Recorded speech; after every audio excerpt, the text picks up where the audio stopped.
नमस्कार। कार्यक्रम कमन इस्युमा यहाँलाई हार्दिक स्वागत अभिवादन छ। उपस्थित भएको छु म विमल कुमार थापा।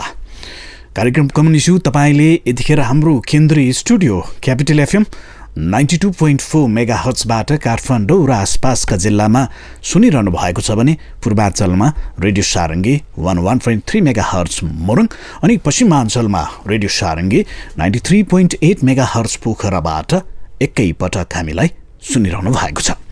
सँगै हाम्रा वेबसाइटहरू www.cfmonair.com र www.radiosarangi.com मार्फत पनि संसारभर तपाईले हामीलाई एकैपटक सुन्न सक्नुहुनेछ।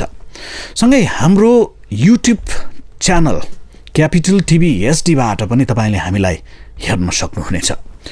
कार्यक्रम कमन इस्युमा तपाईँ हाम्रै सरोकारका विविध विषय वस्तुमा आमन्त्रित अतिथिसँग हामी संवाद गर्ने गर्दछौँ र यसमा विषयगत सुस्पष्टता हुने कोसिस पनि गर्दछौँ। श्रोता एवं दर्शक, आजको कार्यक्रममा हामीले विशेषतः बालबालिकाको विषयवस्तुलाई उठान गर्दैछौँ।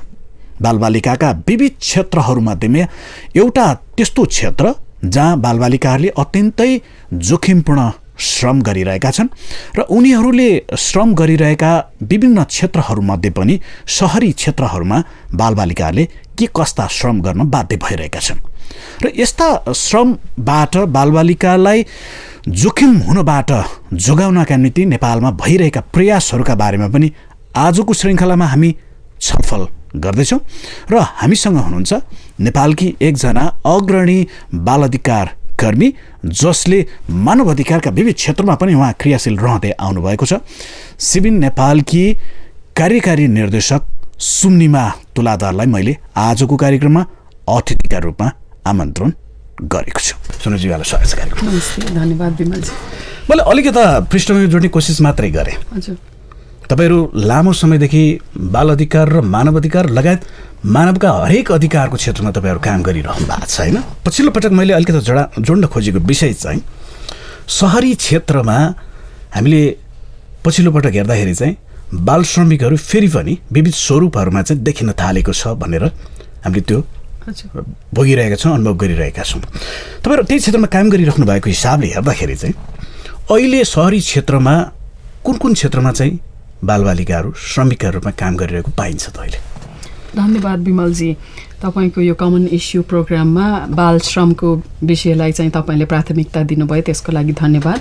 तपाईँले अघि भन्नुभएको जस्तै बालबालिकाका सवालहरू चाहिँ हामीले कमन इस्यु चाहिँ कसरी बनाउने, त्यसमाथि पनि जो बालबालिकाहरू जोखिममा छन् र जो बालबालिकाहरू श्रममा आफ्नो जीवन यापन गर्न बाध्य छन् उहाँहरूको बारेमा सोच्न हामीले ढिलो गर्नु नै हुँदैन।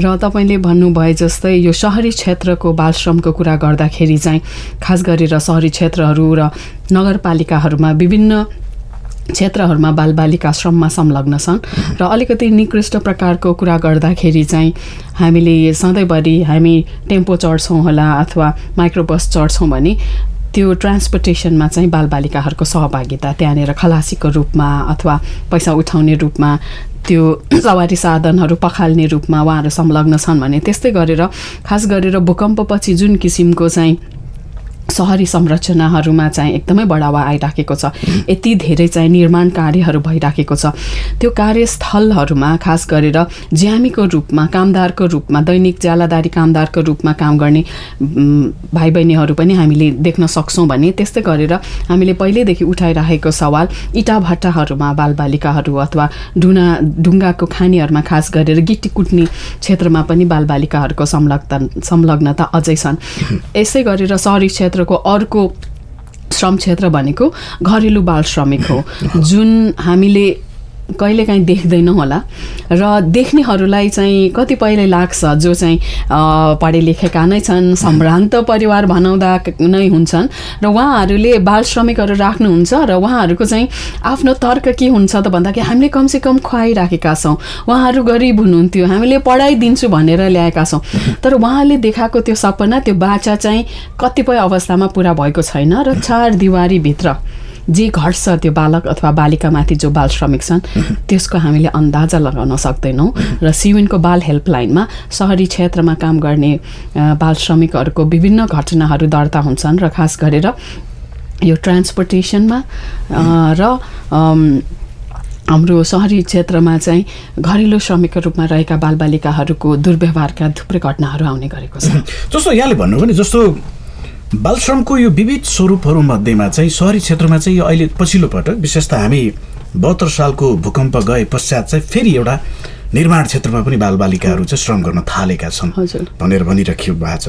जस्तो हामीले विगतदेखिको हेर्दाखेरि चाहिँ के देखिन्छ, जस्तो यो बाल श्रमको स्वरूपहरू चाहिँ परिवर्तित हुँदै हुँदै आएको देखिन्छ कि जस्तो कि यो कन्टिन्यू चलिरहने कुरा पनि रहेछ, यो आइरहेका छन् जस्तो नयाँ नयाँ स्वरूपमा बालबालिकाले श्रम चाहिँ किन गरिराख्नु पर्ने बाध्यता छ हाम्रोमा? हजुर, एक त बाल श्रमको सन्दर्भमा कुरा गर्दा नेपालमा अब सङ्ख्यात्मक हिसाबमा हेर्ने हो भने केही नम्बरहरू सङ्ख्याहरू चाहिँ घटेको अवस्था नै हो। खास गरेर अब अथेन्टिक कुनै सूचना अथवा तथ्याङ्कहरू त धेरै पुरानो छन्। 17 लाखजना बालबालिका चाहिँ विभिन्न श्रम क्षेत्रमा चाहिँ संलग्न छन् भनेका छन्। अब 10 वर्ष अगाडि यो सङ्ख्या 26 लाख थियो। अब हामीले सङ्ख्यात्मक रूपमा केही घटेको पनि पायौँ, तर तपाईँले अघि सार्नु भएको जस्तै यसको स्वरूपहरू चाहिँ परिवर्तित अवस्थामा चाहिँ फेरि पनि अगाडि आइराखेको छ। र हामी यो क्षेत्रमा काम गर्दाखेरि बालबालिकाको हितको लागि, उहाँहरूको संरक्षणको लागि काम गर्दाखेरि नम्बर चाहिँ 10बाट 7 झर्नु भनेको ठुलो उपलब्धि हो कि होइन? र 7जना बालबालिका अथवा 7,000 अथवा 70,000 बालबालिकाहरू चाहिँ काम गर्नुहुन्छ भने पनि उहाँहरूको अवस्था चाहिँ कस्तो छ? उहाँहरूमाथि हुने हिंसाहरू, उहाँहरूमाथि हुने शोषणको स्वरूपहरू चाहिँ जस्ताको तस्तै छन्। सङ्ख्यात्मक रूपमा त हामीले केही अचिभमेन्टहरू गरेका छौँ र हामीले नेपाल सरकारलाई पनि धन्यवाद दिनुपर्छ। हामी जस्तै यस क्षेत्रमा काम गर्ने थुप्रै सङ्घ संस्थाहरू, नागरिक समाजका सङ्गठनहरू, इन्टरनेसनल एजेन्सिजहरू सबैले आफ्नो प्रयासहरू जारी राख्नु भएको छ। तर शोषणको स्वरूप चाहिँ अहिले पनि जिउँदैछ, जहाँ चाहिँ बालबालिकालाई ललाइ फकाइ गरेर शहरी क्षेत्रहरूमा चाहिँ केही आशा देखाएर, सपना देखाएर यहाँ चाहिँ जीवनमा परिवर्तन आउँछ, सकारात्मक परिवर्तन आउँछ भन्ने एउटा लालसा देखाएर आमा बुवालाई त्यसरी बालबालिकाहरूलाई ल्याइएको हुन्छ। अथवा अहिलेको समाजमा चाहिँ बालबालिका आफै पनि लालायत छन् सहरतिर पस्नको लागि, किनभने अहिले पनि हामीले यो परिवर्तित राजनैतिक परिवर्तित अवस्थामा छौँ। हामी सङ्घीय संरचनामा जाँदैछौँ र आशा छ कि अब विगतमा भन्दा अब आउने दिनहरूमा चाहिँ यी सबै जिल्लाहरूमा, सबै दूरदराजका गाउँहरूमा विकासले बाटो पहिल्याउनेछ। र त्यो नभइराखेको अवस्थामा सबै कुराहरू केन्द्रीकृत चाहिँ जब शहरी क्षेत्रहरूमा हुन्छ भने कुनै पनि बालबालिका अथवा तिनका आमा बुवालाई शहर क्षेत्रमा आफ्नो बालबालिकालाई पठाउने इच्छा त प्रबल हुन्छ नि। जस्तो त्यो इच्छा सम्भ्रान्त परिवारहरूको लागि अमेरिका पढ्न जाने, क्यानाडा पढ्न जाने, मास्टर्स गर्न जाने इच्छा भएसर नै हो होइन।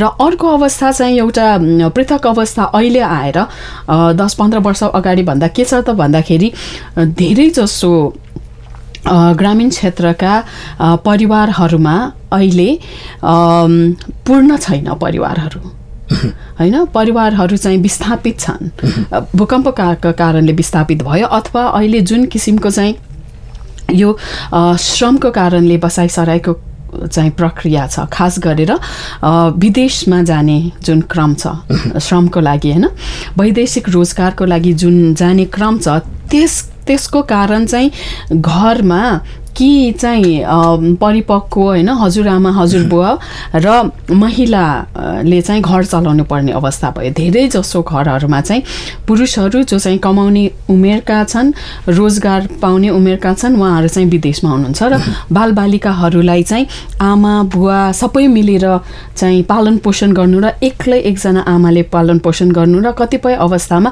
आमाहरू पनि विदेश हिँड्नु भएको छ र बुढाबुढी हजुरआमा हजुरबुवाले चाहिँ सानो सानो बालबालिकाहरूलाई हुर्काइराख्नु भएको छ, स्कुल जाने बालबालिकाहरूलाई हुर्काइराख्नु भएको छ र उहाँहरूले बालबालिकालाई दिनुपर्ने चाहिँ सबै किसिमका स्याहारहरू दिन नसक्ने अवस्था पनि छ।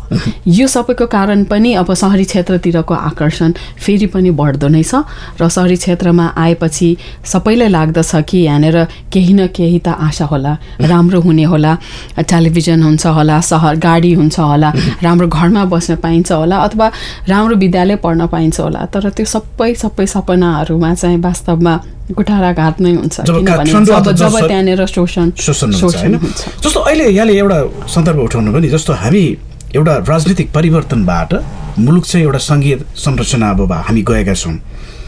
मुलुक चाहिँ अब सङ्घ प्रदेश र हाम्रो स्थानीय तहमा कुरा गरिराख्दाखेरि स्थानीय तहलाई चाहिँ अलिकति सशक्त ढङ्गले संविधानले पनि त्यो खालको अधिकार चाहिँ प्रत्यायोजन गरेको देखिन्छ। स्थानीय जनप्रतिनिधिहरू अथवा स्थानीय तहले विशेष त यस्ता खालका बालबालिकाहरूको लागि उनीहरूले गर्न सक्ने कुरा चाहिँ के हुनसक्छ? अबको दिनमा हामीले कसरी चाहिँ हेर्न सक्छौँ? विगतमा त हामी एकदमै केन्द्रीकृत थियौँ, अब त विकेन्द्रीकरणको कुराले होइन त्यो कन्सेप्टमा चाहिँ अब राज्य संरचना पनि भएको छ। स्थानीय तहको जनप्रतिनिधिहरूले चाहिँ के गर्न सक्छन् त अब यो विषयमा? तपाईँले एकदमै सही सवाल उठाउनु भयो। अबको परिवर्तित अवस्थामा चाहिँ खास गरेर बालबालिकाको आफ्नो चाहिँ रुट्सहरू जहाँ छन्, बालबालिकाहरू सबैभन्दा त्यहाँ सुरक्षित छन् जहाँ उहाँका आमा बुवाहरू हुनुहुन्छ, आफ्नो परिवार छ, आफ्नो समुदाय छ।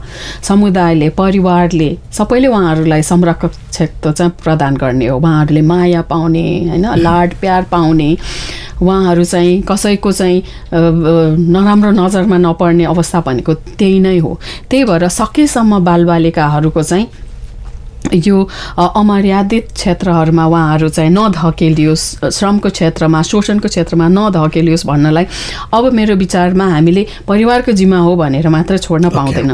यो स्थानीय सरकारको जिम्मा हो र डेफिनेटली राज्यको जिम्मा हो। र तपाईँले भन्नुभयो जस्तै अब स्थानीय सरकारहरूमा केही न केही पहिलाभन्दा बढी स्रोत साधन अथवा अधिकारको क्षेत्र पनि उहाँहरूको चाहिँ अलिकति दायरा बढेको अवस्थामा चाहिँ उहाँहरूले पनि यो जिम्मेवारी चाहिँ लिनुपर्दछ। र हामीलाई भन्दाखेरि एकदमै गर्व पनि लाग्दछ कि हामीले सन् 2018मा 7वटा प्रदेशहरूमा जाने मौका पायौँ र त्यहाँको चाहिँ स्थानीय सरकारहरू, स्थानीय निकायहरू, स्थानीय सङ्घ संस्थाहरू, स्थानीय चाहिँ बाल क्लबहरू होइन, युवाहरूको सङ्गठनहरूसँग चाहिँ हामीले छलफल गर्ने, संवाद गर्ने मौका पायौँ र उहाँहरू एकदमै उत्साहित हुनुहुन्छ कि अब हामीले के गर्नुपर्दछ र बाल श्रमिकहरूको निम्ति पनि स्थानीय सरकारले के गर्ने तत्परता जनाएको छ। जस्तो उदाहरणको लागि हामीले यो सहरी बाल श्रमिकहरूको एउटा क्षेत्र जस्तै अब सवारी साधनहरूमा होइन, सवारीमा चाहिँ बालबालिकाहरूको श्रमको कुरा गर्दाखेरि चाहिँ हामीले चन्द्रगिरी नगरपालिकासँग अहिले नजिक भएर काम गर्न थालेका छौँ एउटा पाइलटको रूपमा।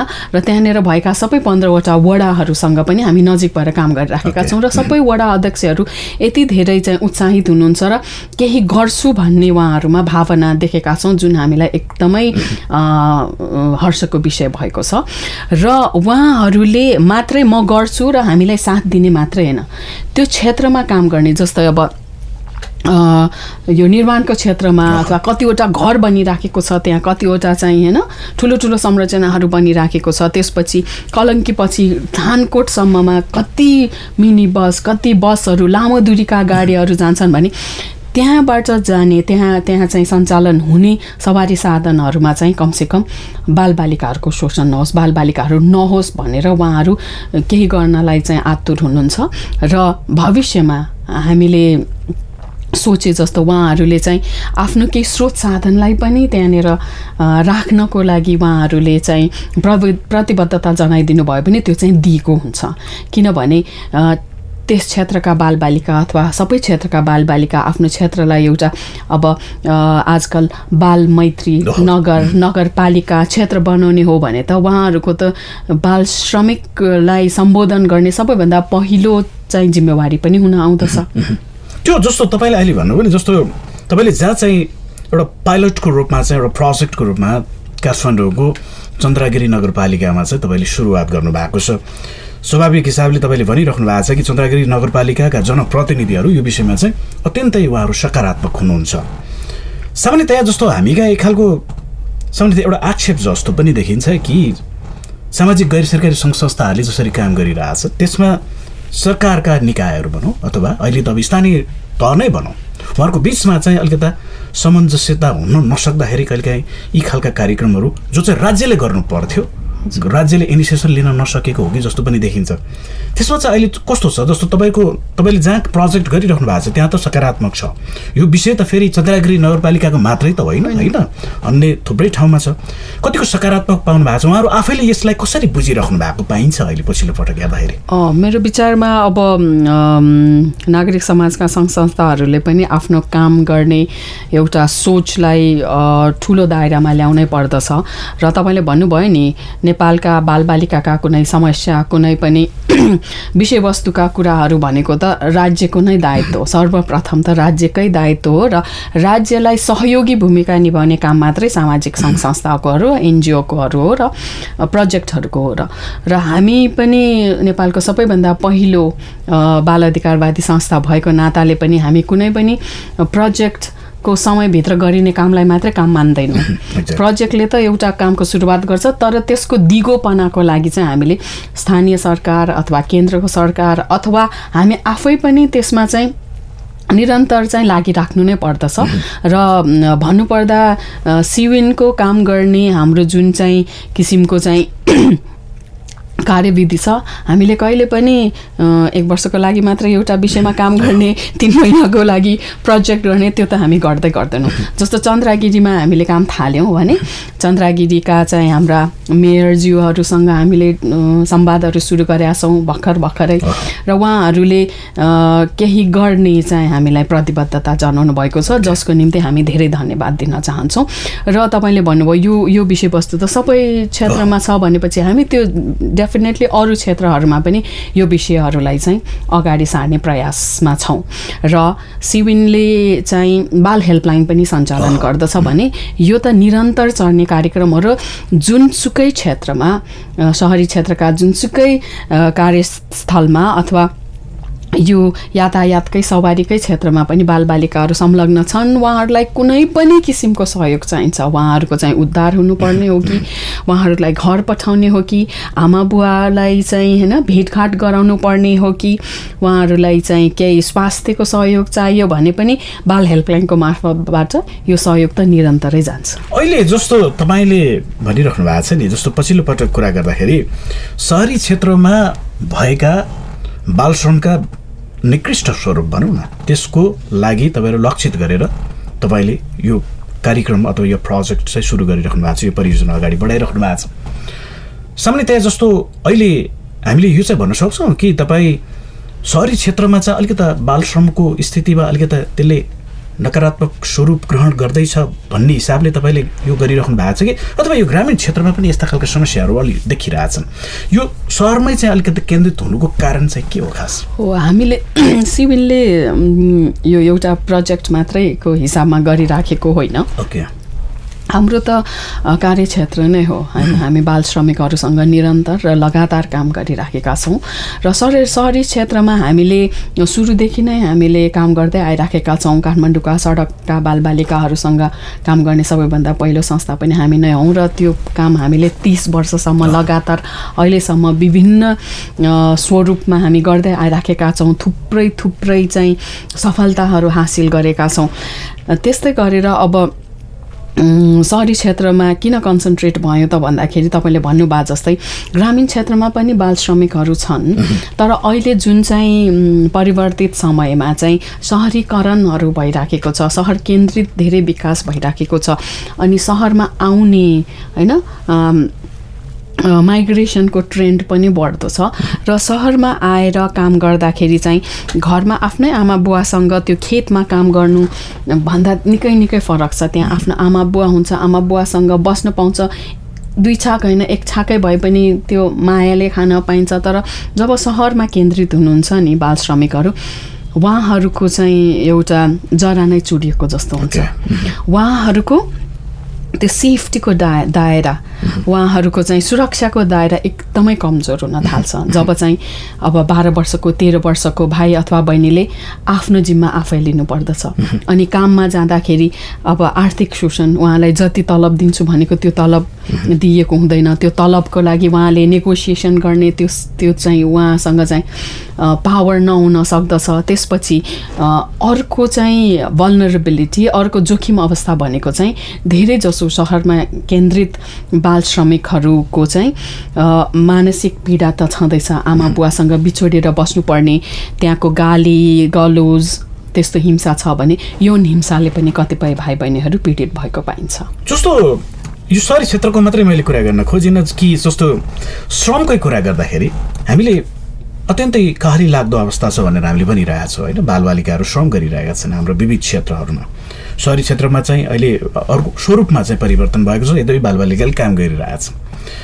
किन चाहिँ काम गर्नुपर्ने हो त खास बालबालिकालाई किन काम लाउन खोजिराखिया हुन्छ हाम्रो कानुनले त त्यसो भनिरहेको छैन त्यो मानिसमा चाहिँ यसको बारेमा पर्याप्त जानकारी नभएर हो अथवा जानकारी भइ गरिरहेको हो अथवा के छ यो बाध्यता चाहिँ के छ यो बालबालिकाहरूलाई नै श्रममा लाउनु पर्ने कारण चाहिँ के देखिन्छ हजुर एक त हामी सबैभन्दा पहिला श्रमको बारेमा कुरा गर्दा त यो त एकदमै सम्मानित कुरा हो जुनसुकै काम गरौँ हामी श्रम भनेको त एकदमै सम्मानजनक काम हो र बालबालिकालाई पनि हामीले कामबाट श्रमबाट टाढा राख्ने भनेको चाहिँ होइन यदि बालबालिकाहरूले आफ्नो आमा बुवा अथवा बाजे बराजुको कुनै पनि ट्रेड छ भने त्यसलाई अगाडि बढाउनु त एकदमै गर्वको कुराहरू कसैलाई चाहिँ अब सिपमूलक कामहरू हुन्छ नि कसैले यो काठमा कुद्ने काम यति छ आफ्नो परिवारमा गर्छ र 10 वर्षदेखि उसले सिक्न थाल्छ र गर्न थाल्छ र ऊ 18 वर्ष पुग्दा त एउटा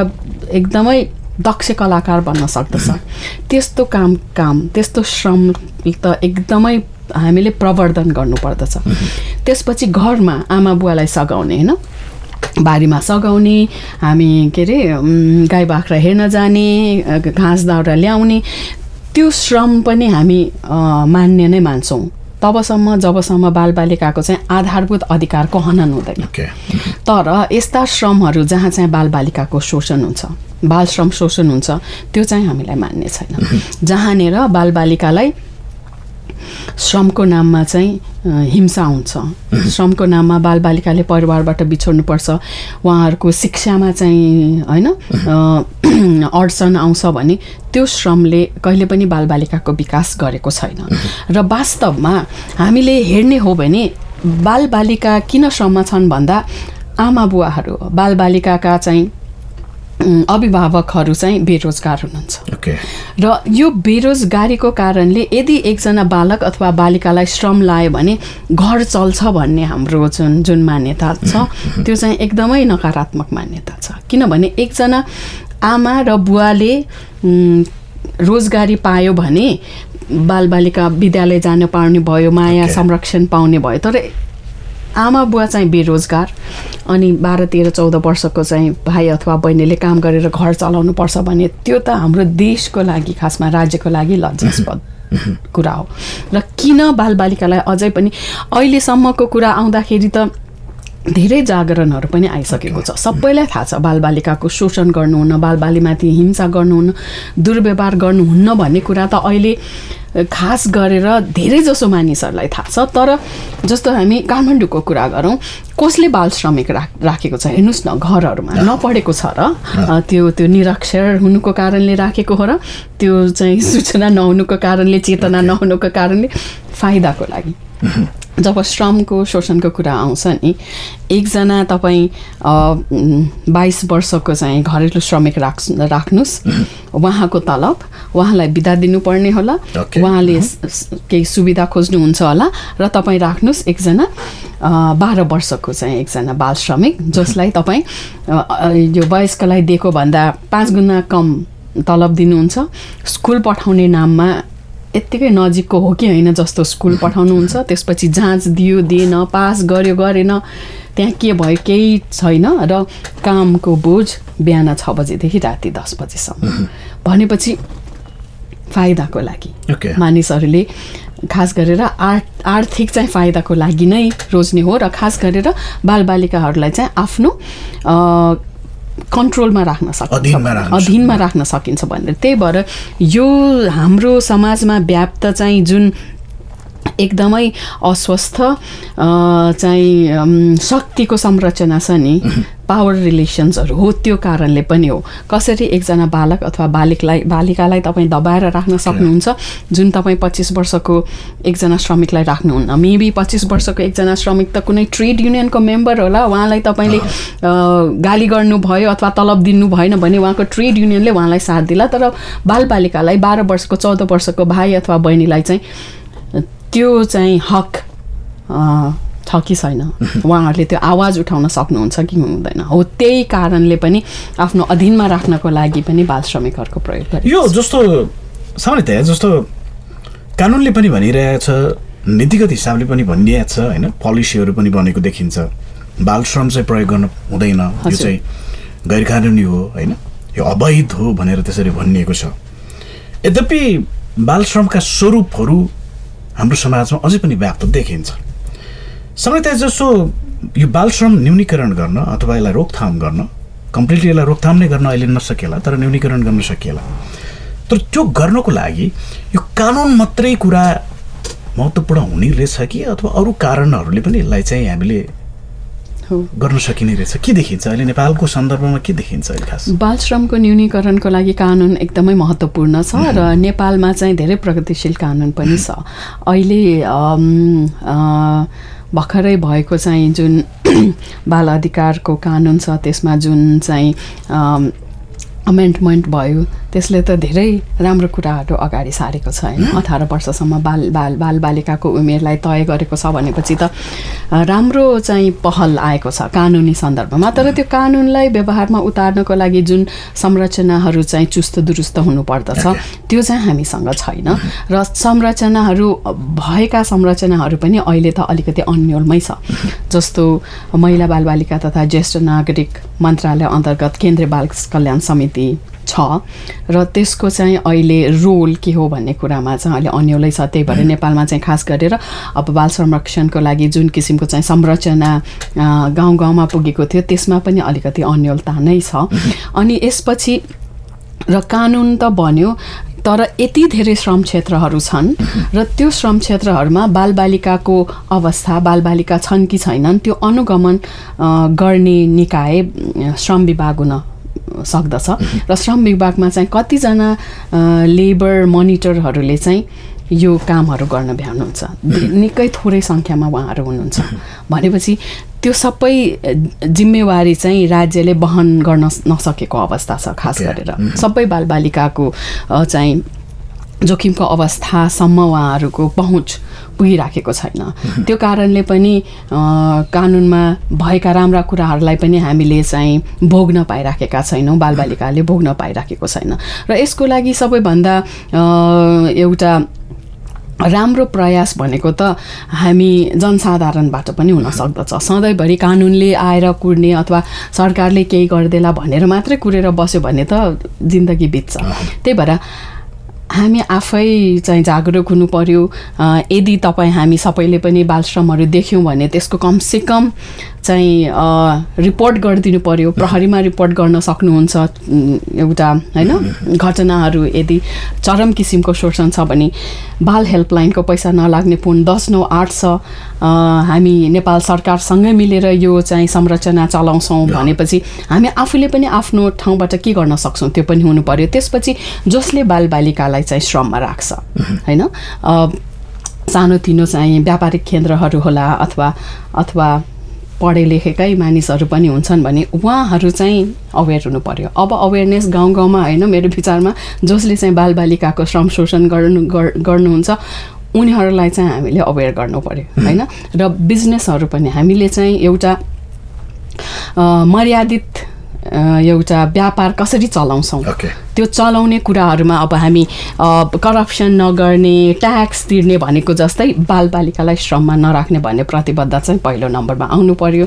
र हामीले विगत केही वर्ष अगाडि काठमाडौँ महानगरपालिकासँग ललितपुर महानगरपालिका अनि कीर्तिपुर नगरपालिकासँग हामीले चिया पसलमा काम गर्ने भाइ बहिनीहरूको सन्दर्भमा काम गरेका थियौँ र यो पनि एउटा शहरी क्षेत्रको बाल श्रमको अवस्था हो।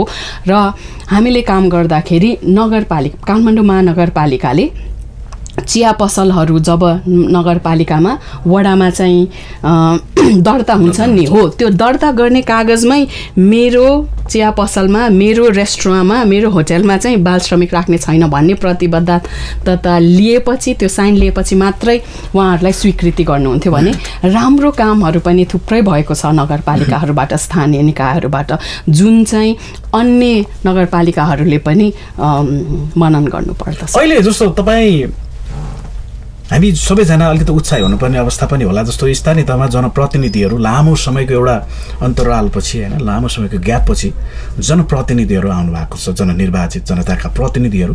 अझ प्रत्यक्ष रूपमा भन्ने हो भने त हामी जनतासँग प्रत्यक्ष रूपमा जोडिएको सरकार भने त फेरि स्थानीय तह नै हो होइन। यी सबै चिजहरू जस्तो बाल श्रमलाई न्यूनीकरण गर्नको लागि स्थानीय तहले चाहिँ खास गर्नुपर्ने के हुनसक्छ? अबको दिनमा उहाँहरूले कस्तो खालको संरचनाहरू बनाएर जानुपर्छ? उहाँलाई अधिकार पनि छ, स्रोत पनि छ होइन, कसरी जानुपर्छ? तपाईँले भन्नुभयो जस्तै अब स्थानीय निकायको भूमिका एकदमै महत्त्वपूर्ण रूपमा अगाडि आइराखेको छ र उहाँहरूले जस्तो जनप्रतिनिधिहरू धेरै हौसला पनि राख्नुहुन्छ। यति लामो समयको ग्यापपछि उहाँले केही न केही गर्न सक्ने अवस्थामा उहाँहरू हुनुहुन्छ र खास गरेर जनसाधारणहरूले पनि उहाँहरूलाई निकै आशा र भरोसाका केन्द्र मान्नु भएको छ र यो अनुसार खास गरेर उहाँहरूले कतिपय कुराहरू उहाँहरूले गर्न चाहँदै पनि चाहिँ स्रोतको सीमितताको कारणले उहाँहरू चाहिँ अगाडि बढ्न सक्नु भएको छैन भने कतिपय बेला अब केन्द्र सरकारले चाहिँ जुन किसिमको चाहिँ मेरो विचारमा स्रोत र साधनहरू उपलब्ध गर्नुपर्थ्यो त्यो पनि भइराखेको छैन। तर कतिपय नगरपालिकाहरूमा धेरै राम्रो कामहरू भइराखेको छ। मैले अस्ति 2-3 दिन अगाडि मात्रै धुलीखेल नगरपालिकाका मेयरज्यू अशोक श्रेष्ठजीलाई, बेन्जुजीलाई भेटेको थिएँ र उहाँले भन्नुभएको थियो कि उहाँहरू चाहिँ धुलीखेललाई बालमैत्री नगर बनाउन चाहनुहुन्छ र उहाँले 1 करोड छुट्याउनु भएको छ। तर उहाँलाई चाहिँ साथ दिनेहरू धेरै हुनुहुन्न भन्नुभएको छ र हामी एकदमै यस्तो उत्साहित भएका नगरपालिकाहरू अथवा गाउँपालिकाहरूसँग पनि सँगै काम गर्न हामी उत्सुक छौँ। फाइनली जस्तो भनिदिनुहोस् न कि तपाईँहरूसँग त्यो खालको विज्ञता पनि छ, तपाईँहरूसँग अनुभव छ कि कुन क्षेत्रमा देखिएका समस्याहरूलाई हामीले त्यसलाई मिनिमाइज गर्न सक्छौँ, त्यसलाई न्यूनीकरण गर्न सक्छौँ र त्यसको निम्ति विभिन्न स्टेक होल्डरहरू छँदैछन्, जसमध्येमा अहिले हामीले पछिल्लो पटक भन्यौँ भूमिकाको हिसाबले सरकार नै हो नि होइन, यसको प्रमुख जिम्मेवार। त्यसमध्येमा पनि अब अहिले संविधानले व्यवस्था गरे अनुसार चाहिँ अब हाम्रो स्थानीय तह नै हो कि स्थानीय सरकार नै हो होइन। उहाँहरूले चाहिँ अब जस्तो कति त अब एउटा मानसिकताको पनि कुरा रहला, कतिपय स्रोतको पनि कुरा रहला, त्यहाँ व्यवस्था संरचनाको पनि कुरा रहला। उहाँहरूले के कुराहरूमा चाहिँ अहिलेको वर्ष भनौँ न, उहाँहरू 5 वर्षको लागि निर्वाचित भएर आउनु भएको छ, दोस्रो वर्षमा उहाँहरू करिब पुग्दै हुनुहुन्छ, 20 महिनाको अवधि करिब भएको छ। उहाँले गर्न सक्ने चाहिँ के हुन सक्ला त? अब यो 5 वर्षको अवधिमा के चिज चाहिँ उहाँले ठ्याक्क हामीले बुझाएको हिसाबले जनप्रतिनिधिहरूले यो गरे भने एउटा प्रोग्रेस हुन सक्ला नेक्स्ट इयर भनेर त्यो भन्न सकिन्छ? उहाँहरूले थुप्रै बालबालिकाको लागि, खास गरेर जोखिम परिस्थितिका बालबालिकाका लागि थुप्रै कामहरू गर्न सक्नुहुन्छ। सबैभन्दा मुख्य कुरा भनेको त उहाँहरूको चाहिँ कमिटमेन्ट हो होइन, उहाँहरूको प्रतिबद्धता, उहाँहरूमा चाहिँ यो गर्छु भन्ने चाहिँ धारणा चाहिँ हुनु पर्यो। सबैभन्दा मुख्य कुरा त त्यो हो। त्यो भइसकेपछि त थुप्रै कुराहरू चाहिँ आफ्नै ठाउँमा आउँछ जस्तो लाग्छ। त्यसपछि चाहिँ उहाँहरूसँग भिजन हुनु पर्यो, एउटा किसिमको दूरदृष्टि हुनु पर्यो, एउटा भिजन हुनु पर्यो जसले चाहिँ उहाँहरूलाई चाहिँ 5 वर्षसम्म म बालबालिकाको लागि, मेरो क्षेत्रको बालबालिकाका लागि यो प्रगति देख्न चाहन्छु र यो प्रगतिहरूलाई हामी कसरी मापन गर्न सक्छौँ, यसका इन्डिकेटरहरू के हुन सक्छन्, उहाँहरूले त्यो निर्क्युल गर्न सक्नुहुन्छ र यो सबै गर्दाखेरि उहाँहरूले वास्तवमा एकदमै सहभागितामूलक हिसाबमा गर्न सक्नुहुन्छ। किनभने उहाँहरूलाई सहयोग गर्नको लागि सबैजना तत्पर नै हुनुहुन्छ जस्तो लाग्छ नागरिक समाज। र अर्को हाम्रो रिक्वेस्ट भनेको चाहिँ उहाँहरूले आफ्नो क्षेत्रका बालबालिकाहरूलाई पनि एउटा मिनिङफुल चाहिँ सहभागिता गराएर उहाँहरूको विचार उहाँहरूको चाहिँ होइन सुझावहरूलाई पनि सङ्कलन गरेर आफ्नो प्लानहरू बनाउने र त्यसलाई चाहिँ प्लानलाई व्यवहारमा उतार्नको लागि स्रोत साधनहरूको व्यवस्था गर्ने र स्रोत साधनको व्यवस्था हुन सकेन भने त्यसका विकल्पहरू खोज्ने, त्यसपछि त्यहाँ प्राइभेट सेक्टरसँग उहाँहरू काम गर्न सक्नुहुन्छ, एनजिओहरूसँग काम गर्न सक्नुहुन्छ र उहाँहरूले चाहिँ यो गरेर देखाउँछु भन्ने एउटा लालसा अथवा के भनौँ एउटा इच्छा शक्ति चाहिँ एकदमै प्रबल हुनु जरुरी छ। मेरो विचारमा यति भइदियो भने चाहिँ उहाँहरूले थुप्रै कामहरू गर्न सक्नुहुनेछ र तपाईँले भने जस्तै उहाँहरूले त अब स्थानीय हिसाबमा आफ्नो स्रोतहरू पनि त परिचालन गर्न सक्नुहुन्छ। आफूमा चाहिँ इच्छा शक्ति हुनु पर्यो। जस्तो धुली खेलमा 1 करोड छुट्याउनु भएको छ भने त्यही फलो गरौँ न, कम्पिटिसन गरौँ न, मैले यति गरेको छु भनेपछि एउटा समाजमा चाहिँ के पनि हुनु पर्यो भने बालबालिकाका लागि गरेको कामको चाहिँ सराहना चाहिँ जस्तो सञ्चार माध्यमले गरिदिनु पर्यो होइन, जस्तो समाजले गरिदिनु पर्यो र बालबालिकाको लागि केही गरेको काम चाहिँ राष्ट्रमा अरू राजनैतिक कुरा नै गरे सर नै ठुलो हो भन्ने मान्यता पनि समाजमा हामीले बनाउनुपर्छ। त्यसपछि मात्रै मैले बालबालिकामा गरेँ भनेपछि चाहिँ ठुलो काम, मैले एउटा पुल बनाएँ भनेपछि चाहिँ एकदमै ठुलो काम होइन। तर मैले मेरो नगरभरिको बालबालिकाहरूलाई विद्यालय पठाएँ होइन, एउटा चाहिँ सुलभ र क्वालिटी एजुकेसन दिलाएँ भनेपछि चाहिँ त्यो चाहिँ त्यति ठुलो हो कि होइन। मैले सानो एउटा गोरेटो बनाएँ भने चाहिँ विकास भएको, तर मैले मेरो क्षेत्रको सबै बाल श्रमिकहरूलाई मुक्त गराएँ भनेपछि त्योभन्दा त्यो ठुलो चाहिँ त्यो वेट चाहिँ कति छ, त्यो चाहिँ हामीले समाजले पनि त्यो वातावरण चाहिँ निर्माण गर्नुपर्दछ। त्यो भयो भने चाहिँ हामीले अपेक्षा गरे अनुसार हामी उत्साहित छौँ नि होइन। जस्तो मुलुकमा अब एक खालको परिवर्तन आएको छ, सरकार पनि पोजिटिभ नै देखिन्छ, सरकार पनि एक खालको पोजिटिभ एउटा स्लोगन लिएर अगाडि बढिरहेको छ, समृद्ध नेपालको कुरा गरिरहेको छ, उसले सुखी नेपालीको परिकल्पना गरेर अगाडि बढिरहेको छ। यो बिचमा एउटा त अब राजनीतिक स्थिरताको पनि कुरा रह्यो होइन। विगतमा हामीले विभिन्न खालका चरणहरू पारी गऱ्यौँ, दुःखद घटनाहरू हामीले बेहोऱ्यौँ। हामी आशावादी हुन सकिने अवस्था चाहिँ देखिन्छ होइन। अब आशावादी हुने अवस्था त छ, किनभने जब हामी बालबालिकासँग काम गर्छौँ भने उहाँहरू नै हो आशा र भरोसाका केन्द्र। र सरकारको जुन नारा छ नि एकदमै सुन्दाखेरि धेरै नाइस साउन्ड गर्छ होइन, कि सुखी नेपाली समृद्ध नेपाल। तर हामी भन्छौँ यदि बालबालिकाहरू सुखी हुनुहुन्न भने देश कसरी समृद्ध हुन्छ। र त्यसको लागि सरकारले, राज्यले, स्थानीय सरकारले, हामी सबैले बालबालिकालाई केन्द्रबिन्दु बनाएर हेर्नु पर्यो र बालबालिकामा लगानी गरे मात्रै हाम्रो देश समृद्ध हुनेछ। हुन्छ, धेरै महत्त्वपूर्ण सन्दर्भमा यसँग संवाद भयो। हामी हुन त एउटा संवादले सबै कुराहरू चाहिँ त्यसलाई ओकेट्न नसक्ला, हाम्रो पनि एउटा सीमितता छ आजको कार्यक्रमको। तैपनि धेरै सन्दर्भ हामीले जोड्ने कोसिस चाहिँ गऱ्यौँ, हाम्रो संवादमा जोडिदिनु भयो, यहाँसम्म यहाँले महत्त्वपूर्ण समय दिनुभयो। महत्त्वपूर्ण समय र संवादको निम्ति म यहाँलाई फेरि पनि हार्दिक धन्यवाद। तपाईँलाई धेरै धन्यवाद। बाल श्रमको यो एउटा महत्त्वपूर्ण विषयलाई उठान गरिदिनु भयो तपाईँको कार्यक्रम मार्फत, धेरै धन्यवाद। दर्शकवृन्द, आजको कार्यक्रममा हामीले सन्दर्भ जोड्यौँ नेपालमा बालबालिकाको विषयवस्तु, बाल श्रमको विषयवस्तु र बालबालिकाको विषयवस्तु भनेको कुनै एउटा व्यक्ति वा निकायको मात्रै सरोकारको विषयवस्तु होइन र यसको निम्ति राज्यका सबै तह र तबकाबाट उत्तिकै सरोकार र चासो राखिनु पर्दछ भन्ने विषयमा हामी केन्द्रित रहेर आजको कार्यक्रममा हामीले छलफल गर्ने कोसिस गर्यौँ। मूलतः हामी मुलुक अहिले सुखी नेपाली र समृद्ध नेपालको परिकल्पना गरेर अगाडि बढिरहेको छ। सरकारले पनि यो नारालाई अगाडि सारेको छ। जबसम्म बालबालिका सुखी हुन सक्दैनन् तबसम्म मुलुक कहिले पनि समृद्धिको बाटोमा अगाडि बढ्न सकिँदैन भन्ने विषयवस्तु पनि आजको कार्यक्रममा हामीले छलफल गर्यौँ। पछिल्लो पटक नेपालमा विविध स्वरूपहरूमा बाल श्रमिकहरू क्रियाशील रहेका छन्। उनीहरू अत्यन्तै जोखिमपूर्ण अवस्थामा श्रम गरिरहेका छन् र यसका निम्ति भइरहेका प्रयासहरू चाहिँ के कस्ता रहेका छन् भन्ने विषयमा केन्द्रित रहेर आज हामीले संवाद गऱ्यौँ।